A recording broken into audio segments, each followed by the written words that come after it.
In this video, I will show you how to fix error 0x80070780. The file can't be accessed by the system. You will see this error code. If you try, still you are facing this error. So to resolve this issue, cancel it, close and click on Start, type CMD. Right click on command prompt,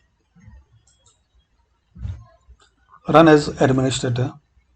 Now here you type to this first command line DISM.exe /online /cleanup -image /Scanhealth, then press enter. Now wait guys, it will take a couple of minutes. Now guys, you will see the operation completed successfully. You have to type the second command line dism.exe /online /cleanup -image /Restorehealth, then press enter.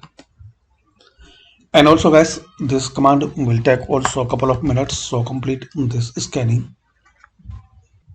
So once guys you see this operation completed successfully, close it and restart your PC. So this way guys you can fix and resolve 0x80070780. The file can't be accessed by the system. Thanks for watching guys. Please comment this video useful for you or not.